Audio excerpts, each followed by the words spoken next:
Hey guys, John here from Team Blind MST.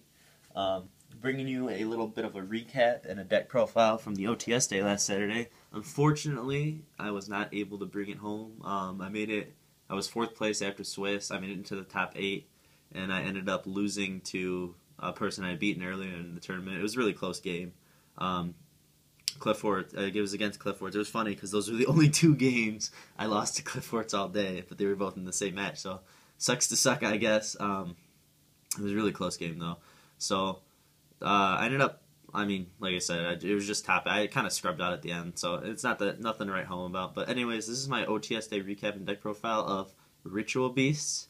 Yes, yes, yes, you guys asked for it so much, and Dan and Brian harassed me so much that I picked up the deck, put it together, and I just want to thank you guys because I absolutely love this deck. This deck is so much fun. This deck is so just ridiculously crazy.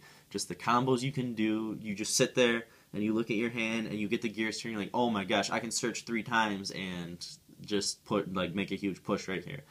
This deck has really sneakily good matchups against a lot of things in the game right now. I don't know if it's because a lot of people don't understand how the deck works. All day, people were just wasting tons and tons of resources on me, and I was just able to dodge pretty much everything with a little bit of careful planning. Just the tag in and tag out is absolutely ridiculous. I know a lot of people don't fully understand how this deck works right now. If you guys would be interested in me making more in-depth videos about how this deck specifically works, about some of the extended combos and plays you can do with this deck, and just some of the decision I'm making during a duel with this deck, feel free to just ask below, and I will post videos to your guys' content. It's a very hard deck to learn. I misplayed the shit out of this deck the first time I took it to a tournament, and even at the OTS day, I misplayed once really, really badly. That ended up ultimately costing me the game. So, yeah, without further ado, here is my Ritual Beast deck profile.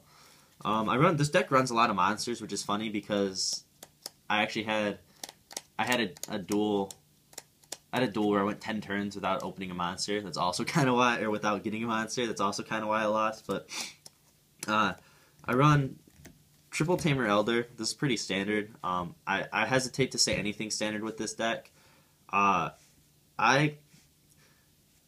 feel like a lot of the people who truly understand this deck have very, very similar builds, because after I had built this and had been playing with it, I started noticing that the profiles that people were posting who seemed to really understand how the deck works were very, very similar to mine. So I feel like we're kind of going to get to the point maybe after this regional where there is going to be like a kind of standard for this deck. But I would consider 3 of these guys to be absolutely standard. Like, you need him. He's there for all your first turn plays. You want to open up him and Cannahawk, or him and Fabulous Penguin, because him and Cannahawk's the best thing because it ends up letting you search 2 and having ready to tag out in the end or on your opponent's turn. But you definitely need him at 3. I would never run him not at 3. Then I run triple Wen. Oh, for those of you who don't know, Tamer lets you get an additional normal summon, and he works like a caster and Pollux, where even if your opponent Phoenix Chains or Breakthrough Skills or whatever, as long as the summon goes through, you still get that additional normal summon, specifically Phoenix Chain. If your opponent Phoenix Chains them, you still get that normal summon off. Wen, I run triple Wen. Kind of want to cut her down to 2. I'm probably going to cut her down to 2. You really don't need 3. I like the idea of running 3. She has the most attack out of the Tamers. She's your beefiest E-Telly target, so if you open a bunch of E-Tellys, or not open a bunch of, but if you have an extra E-Telly and you want to make a push, and you've Apelio pumped twice, she's 2,500 attack, and that's nothing to sneeze at. Also, she special summons your Ritual Beast monsters that are banished when she's normal summoned, so she can special summon herself and make a rank 3 play, even though I only run 1 rank 3 in the extra deck, or she can just special summon herself and that's 3,000 damage. If you've pumped with the Apelio twice, that's 5,000 damage just from this chick. So she's really good. I almost always sided one out though, which makes me think that I should definitely cut one out of the main deck. But I ran 3 Wen. Opening. The funny thing was I ran so many monsters. My problem was never opening too many monsters. My problem was opening not enough monsters. But we'll get into that. And then I run 2 Lara. It's a shame that she's the worst one of the Tamers because she's my favorite one. She has a 2,000 defense though, which is nice. Also, she special summons them from your graveyard. So if you have like one that's dead and is in the graveyard, you can't get to an Apelio or something to banish it. You can special summon it and then use it to banish for the fusion. Again, she can bring herself back. She can bring any of them back. Something a lot of people don't understand is it says Ritual Beast Monster. All of them say Ritual Beast Monsters, but Spiritual Beast Monsters are Ritual Beast Monsters. It's like the whole L Swarm, Evil Swarm thing. If you cover up the first 3 letters of Spiritual, it literally says Ritual. I had to do that all day. People would ask me, like, oh, how can you do that? It's a Spiritual Beast. And I would literally just cover up the SPI and be like, Ritual Beast. Konami likes to do that with their technicalities, but yeah. So I run 2 Lara. I feel like the best build is 2 Elder, 3 Elder, 2 Wen, and 2 Lara. And then I run triple Cannahawk, of course. He's the best of the... He's the most important to open with of the Spiritual Beast. He lets you... He's a Gold Sark. He's literally a Gold Sark. You banish 1 Spiritual Beast monster, and in 2 standby phases you get it. Usually you never end up actually getting it from that effect. You usually just special summon it when you like tag out or whatever. When you decontact, I guess you could say. But it's always important with him. I almost always banish Lara, because if something does happen to him and he gets destroyed, he gets attacked over into the graveyard, whatever. Well, this is... If you don't open the Elder combo, you just open a Cannahawk, and your play is literally summon Cannahawk and banish something to like start trying to gain advantage. I always banish Lara, because then if he gets ran over, you can normal summon Lara in 2 turns and special summon him back and start going off. But definitely triple Cannahawk. I can't see any version of the deck that doesn't run triple Cannahawk. 2 Apelio, because he is the other portion of your combo. He banishes your monsters from your graveyard to give you 500 additional attack. Few things people don't understand about this effect. It's monsters, Spiritual Beast monsters will gain 500 attack for the rest of the turn, right? So he doesn't have to stay on the field. The monsters that are gaining the attack don't have to be on the field.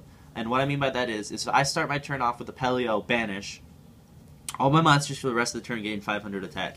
Then if I fuse with him and bring him back and banish again, all my Spiritual Beast monsters for this turn give 1,000 attack, even the ones I bring out afterwards, including the fusions. So he's really important. He keeps you fueled basically by emptying your graveyard into the banish zone. It's also a quick effect, so you can use it on your opponent's turn. And if your opponent, if you decontact fuse and he hits the board and your opponent torrentials or something, you can chain his effect to banish. Like, he's really good. And then I run 2 Fabulous Penguin. What he does is he banishes one of your ones from the extra deck and sends their counterpart from your deck to the graveyard. So if you're banishing Alti Cannahawk, you send Cannahawk. If you're banishing Alti Apelio, you send Apelio. He's really good. He's the second best thing to open up with alongside Elder. You can still search 2. You just don't end up with enough material next turn to decontact on your opponent's turn, which kind of makes you, it basically sets you back 1 search the next turn. But it's still really good to open. Also, I main deck Macro and Defissure in this deck. If you activate, you can still activate his effect of Macro and Defissure up, but the monster that would be sent from your deck is just banished instead, which in a lot of instances is actually better. Opening a Rampengu or Fabulous Penguin and an Elder and a Defissure is the same thing as opening Elder and Cannahawk, so that's important to know. Then for the one-of monsters, I run 1 Pettlephin.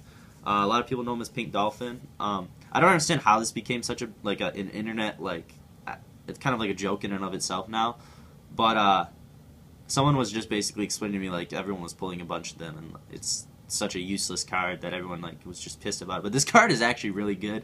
This card wins you a ton of fucking games with this deck, because you can banish a monster from your hand to return 1 card on your opponent's side of the field to their hand. I mean, that's fucking anything. That's a Djinn locked Clausulus. That's a Imperial Iron Wall, which absolutely destroys this deck.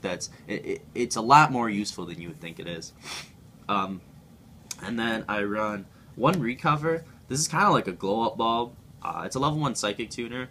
If your opponent has 5 more cards in their extra deck than you do, you can special summon this pay 2,000 life points to special summon this from the graveyard.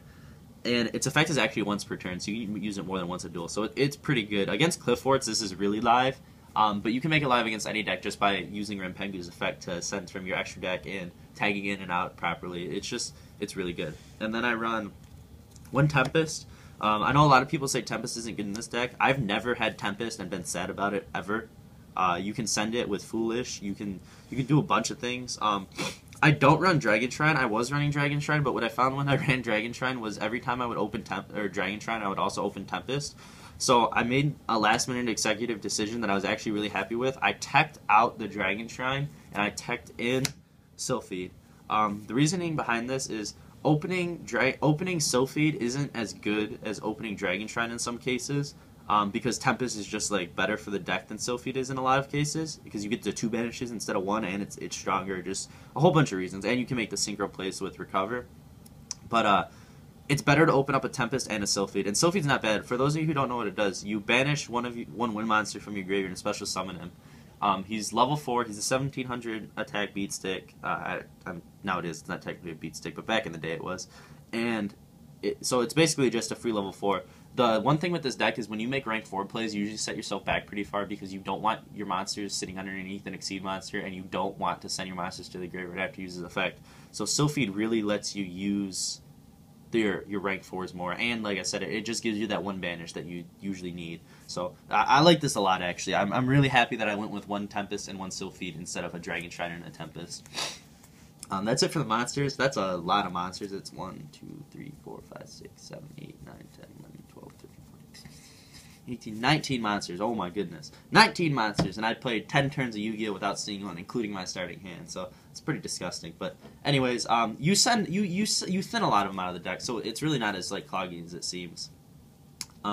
This deck is 41 cards. Again, like I said in my other video, that was a last-minute decision. Basically, I'll get to that when I get to it, but actually it's right here. This is my 41st card, Dark Hole. This is the 41st card in my deck is Dark Hole. The 15th card in my side deck is Dark Hole because I was afraid I was going to run into just some random BS that could just spam the Majesty's Fiends or Vanity's Fiend, and I would just be in a lot of trouble, or the Dijin Lock. So I just wanted to have board clearance if I needed it. So this was my 41st card, was Dark Hole. This deck runs a ton of 1-ofs, so Dark Hole is one of them. Gold Sark, amazing. It's basically a free search. Well, it's not really free. It's the equivalent of Foolish in this deck. One thing about this deck is when you're making your combos and doing your plays, it's very important which of your cards are in the graveyard and in the banish zone. Like, you have to pay very careful attention to it. However, when you are setting up your plays, 9 times out of 10, you don't care. This is basically a Foolish Burial because it's better than a Foolish Burial because I can just use it to, I can use whatever I send off of it to defuse. One Forbidden Chalice, really fucking like this in the deck, really glad I did this, caught a lot of people off guard. It's basically like a breakthrough skill, but also what's important is when Ulti Apelio attacks, he's unaffected by card effects. He's like Star Eater. Unfortunately, he's also like Gravekeeper's Heretic, so he doesn't benefit from my cards. So if I pump him twice with Apelio, and he's at 3,600, when he attacks, he goes down to 2,600. If I Chalice him before I declare the attack, it negates that effect. So he gains the 400 attack, he still gains the 1,000 attack, and he attacks through for 4,000. That's really important because it gives me an out to killer, and it just gives me a really big OTK potential. Then I run one of the Ritual Beast Bonds. It also adds to the OTK. Basically what this does is it lets me send 2 Ritual Beast monsters, banish them both, to special summon a fusion monster from my extra deck, ignoring summoning conditions. Or, well, one of their fusion monsters, which means that I can send 2 Tamers, I can send 2 Spiritual Beasts, I can even send 2 of the ones from the extra deck. Like, it just feels the OTK. And because it's a quick play spell, I can attack, defuse, and then play this to fuse again and attack for basically just another attack. It's just really good. Then I main deck Defissure because it doesn't hurt this deck, but it kills the meta. I run 1 Snatch Steal because it steals games. I run 1 Foolish Burial because it's basically a gold set. It just fuels you. You can send Tempest off it. 1 Regeki because you need that board wipe. And 1 Book of Moon because it's the best -1 in the entire game. Hopefully, it'll be coming back to 2 with the next ban list. Then I run Triple E-Tally. I don't care what people say. This has never hurt me. In the worst case scenario, I can chump block with it, or a lot of times what I did was when it's my opponent's end phase, basically how I play this deck and how I feel you should play this deck is you always want one of each Tamer banished. Well, you always want access to one of each Tamer. So if I really didn't have like an apparent play with this, like a synchro play or something, or even just like getting the other one out, in my opponent's end phase, I would activate this to bring the Tamer from my deck to the field, and then the end phase it would just banish itself. So E-Tellies, I don't see why people say you shouldn't run this card. People you definitely run 3 E-Tellies. I would not recommend running the deck without it. And then triple Mystical Space Typhoon, just because Floodgates are like this deck's only problem, as you'll see when I get to my side deck. And I think one of the reasons why it was able to do so well, even when people had all day, people had the answers to me. Like people were opening like Iron Wall, Vanity's Emptiness, Iron Wall, Skill Drain, and you need to have answers to their answers. So main deck triple Mystical Space Typhoon because Vanity's Emptiness is G fucking G against this deck. And then onto the traps, I want 1 Warning and 1 Macrocosmos. No need to explain either of these 2 cards.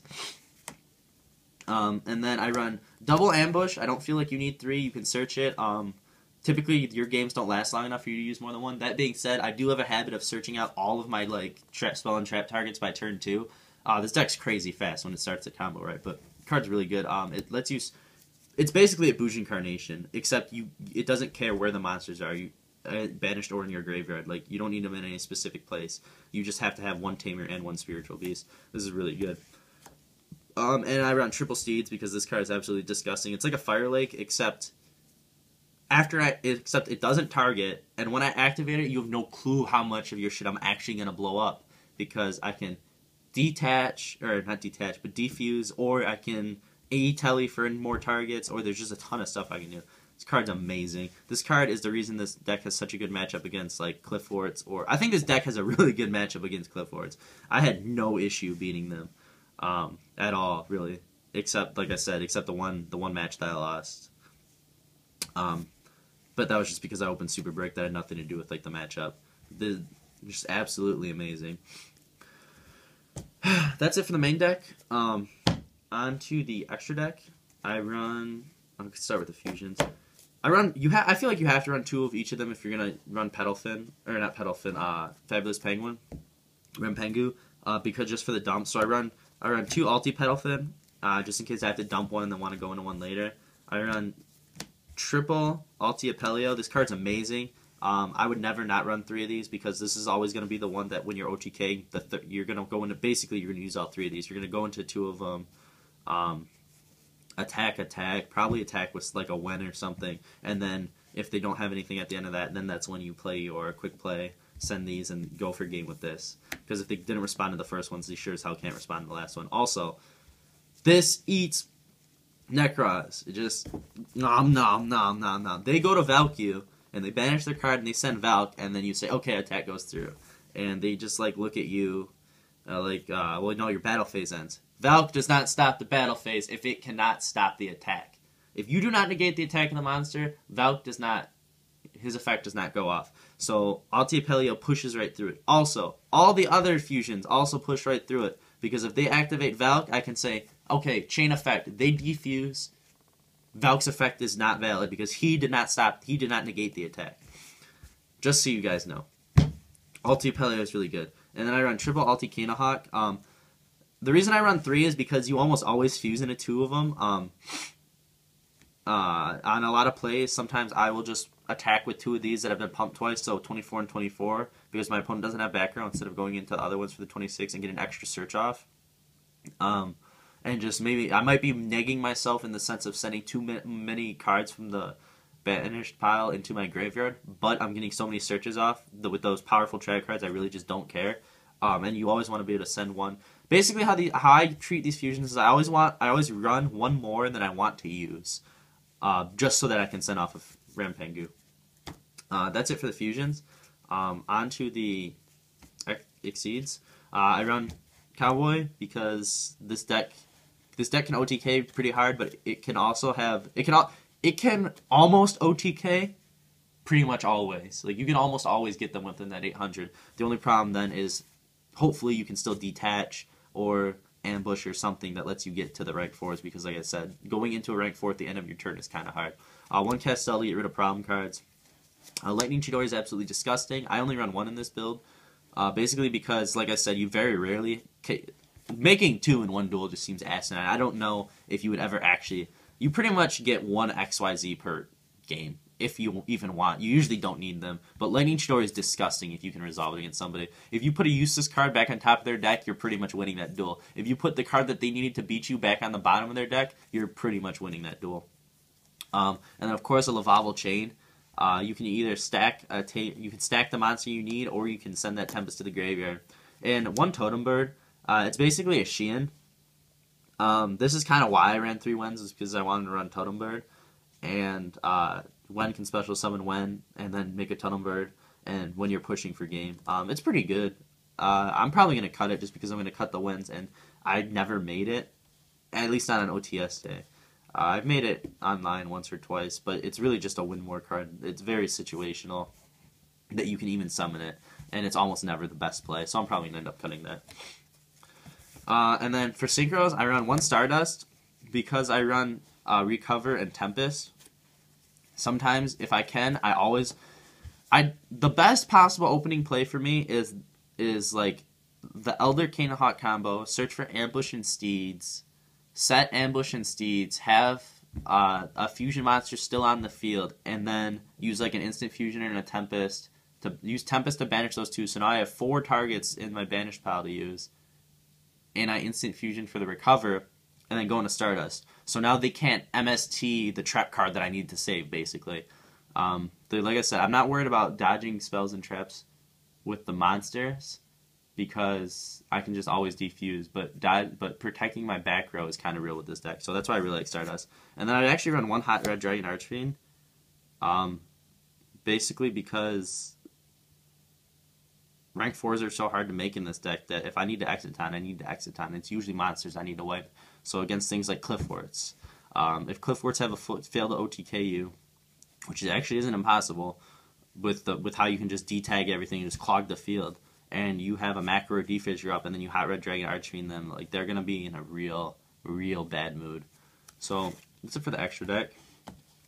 Onto the side deck. I didn't really know what to side for this event. The only thing that I wanted to side that I didn't have was Ojama Trio. I had him. I don't know what happened to him. I think I lost him in a boxy common somewhere. So before the event, I was just like kind of like just searching. So this isn't like 100% refined, but I liked a lot of these choices. Anyways, Dark Hole, just so I can sign the second one if I need to against just certain things. Double Trap Stun, because I didn't know what else to side against Yosenju, and I knew that it would be a thing, and I knew that they played a lot of nasty traps, and I knew that Floodgates were going to be an issue for me, so this was just more Floodgate hate. Then specifically for Necroz, double Shared Ride and double Mind Crush. Shared Ride, it kind of functions like Maxi against most decks. They either stop or they give you a bunch of advantage. And Mind Crush is different in this deck than a lot of the other decks, because a lot of other decks need to call like Valk, so they can't stop them, and then you can push for game. I don't need to call Valk, because I can just get around Valk, so I can actually use it to disrupt them a lot more and hit their rebuttal plays. It's also just good against it's good against Yosenjus, it's good against the Tellarknights. Just Mind Crush is a really good card right now. I kind of want to main it, actually. I've been thinking about maining it in this deck, but like I said, it's already 41 cards. I don't really know what to cut. Then onto like the real portion of my side deck. I side triple Twister and triple Fairy Wind. I don't lose to Cliffworts. I understand I got knocked out of OTS day by Cliffworts, but they had such a strong presence at the tournament. I'm really surprised. I don't know how they didn't win the whole thing, to be honest with you. I think like 5 out of the top 8 were Cliffworts, like 15 out of the top 18, or no, not like probably like 10 out of the top 16. I don't know. There was a lot of Cliffworts there, so I'm really glad I did this. But this deck also just loses so hard to Floodgates. Like the triple Twisters came in almost every single game. And then just the triple fair one, just specifically for extra Cliffwort hate. Twister's becoming my favorite side deck card. And then, because I didn't know what else to side, I decided to Maxis. They only came in against Burning Abyss, so I didn't see either of them. So that's the deck profile. I haven't really paid too much attention to what other people are running. Hopefully this is pretty similar to those who have done at least decently. Maybe I'm just a scrub and there's something I'm not seeing, but I really like this build. I know a lot of people, I remember originally hearing like, oh, you have to run triple upstart in that deck. I don't see why. I understand that like people, you really want to open Cannahawk Elder for that play, but that's not the only opening play the deck has. It's by far the best one, but it's not GG if you don't see that. And I don't feel that upstart, I don't feel like cutting the cards for the 3 upstarts would really increase my chances of drawing the Elder winning, because sure, it may increase my chances of drawing the Elder and Cannahawk combo, but it's very slight. And the cards that I'm drawing instead of Elder and Cannahawk aren't dead cards. Like, I run just nothing but power spells, and if I open just a bunch of monsters, like, that's not bad. I can always do something with multiple monsters. It's just like when I don't open monsters, that sucks, but I can't bring myself to cut any of the spells and traps, so I don't know, it's a balanced game. I personally don't like upstart in this deck. I just know that some people have been saying that. Regrettably, can't go to the regional this Saturday, or I would love to run this deck there. Like I said, it's a very fun deck. It's a very complex deck. When I first saw this deck, I really didn't want to play it because I thought it was Steeds or Win. I wasn't entirely wrong. Steeds is what wins me a lot of games, but it's not the only thing the deck can do. It's just so powerful that like it in itself is usually enough to win. It's very disruptive. It absolutely destroys Yosenjus. Yosenjus cannot deal with a board wipe. I know a lot of them are running the stun version now with the counter trap. My buddy Brian plays Yosenjus now, and there was a lot of Yosenjus there actually too, but I didn't really play against that many of them. I only played against the one. It was pretty easy, and then if they don't have the counter trap they usually lose. Like, they can't deal with the monster destroyer. That's why Mirror Force absolutely destroys them. I wish I could afford to run it, but I just can't. There's no room. It's good against Cliff Forts. Like, they never get anything on board. They never really get to tribute their stuff. I think it's good against Necros. It's just a really good card. Like, even if you just open one of these and a monster or an E-Telly, you can usually buy yourself a turn to really get going. But anyways, that's the deck profile. I hope you guys liked it. Like I said, if you guys are interested in me doing combo videos and like opening hand videos and just things like that, feel free to just comment below. Tell me what you thought of the deck. Tell me what you would like to see more of in the deck. Just any questions, comments, or things you liked, things you didn't like. Thanks for watching. I'm going to try to be a lot more active on the channel lately. I've been really busy with school. I'm rounding out my last semester before I graduate. So, yeah, thanks for watching. Enjoy your evening.